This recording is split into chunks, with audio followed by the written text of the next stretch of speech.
Rada Manojlović priznala je da se mnoge njene koleginice udvaraju njenom dečku Harisu, a sa jednom se srela oči u oči na jednom događaju. Ti spavaj mirno, jer znaš da ću te isto voleti sutra. Posle izjave Aleksandre Tadić-Cipke da bi Harisu Berkoviću rodila dete i udala se za njega da je na Radinom mestu, dve pevačice srele su se na jednoj privatnoj žurci i slatko se nasmejale. Dobre, baci oko.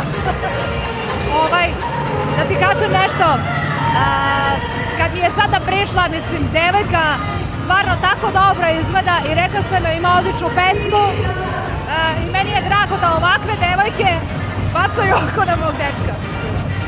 Obe su vrlo atraktivne, ali ni Haris nije za bacanje, tako da bi bila oštra borba oko njega. Pazi, nije mi svejedno. Nije mi svejedno. Moja si karta za sreću, malena kuća u cveću, samo me voli do neba, to je sve što mi treba. Mlada pevačica iz Šapca je objasnila nedavno da se u njenoj izjavi ne krije loša namera. Taman posla, ja sam već rekla i Radi, ja sam prokomentarisala naravno da je Haris dobar frajer, super dečko, ali ja ipak više volim Radu, zaista ja Radu obožavam i pratim od početka. Ali koja žena ne voli Radu kada je ona stvarno omiljena među svima? A sve žene mene voli, jeste. To je očigledno, lepu ženu i pozitivnu koja zrači karizmom, moraju žene da vole. Meni je drago, stvarno. I ja Cipki prognoziram stvarno uspešnu karijeru zato što se već izdvojila u samom startu. Ima interesantno ime, ima dobru pesmu i savršeno izgleda. A ako ovako nešto izgovori Rada, koja ne hvali ljude bez razloga, Cipka mora da bude zahvalna. Tako je, hvala puno, zaista. Hvala, jako mi je drago. Takođe, hvala. I dalje od Harisa. Drugarice, lažljivice, kako si mogla da budeš s njim. Da li bi njih dve bile dobar tandem za duetsku pesmu? Naravno, uvek da, samo da nađemo dobru pesmu, što da ne.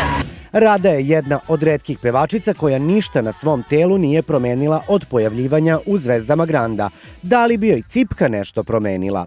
Ništa ne bi menjala, a bukvalno ništa. To je Rada i to je to. Da. Često sam ja razmišljala o tome, znaš, kad bi promenila nešto, šta će meni veće grudi, mislim.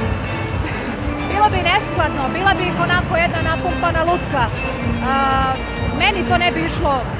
Čini mi se da ne bih više bila čak ni tako mladolika.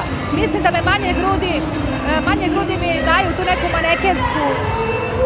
manekensku liniju.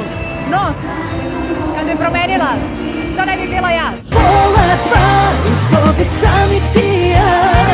Retki su momenti kada obe imaju slobodno vreme i volele bi da mogu češće da se opuste uz muziku i da njima neko malo svira i peva. Pa ja bih voljela da mi neko svira. Ja bih voljela da mi neko svira ono što ja volim. Ja volim stare pesme. Evo baš sad noćima slušamo Milačeta Radosavljevića,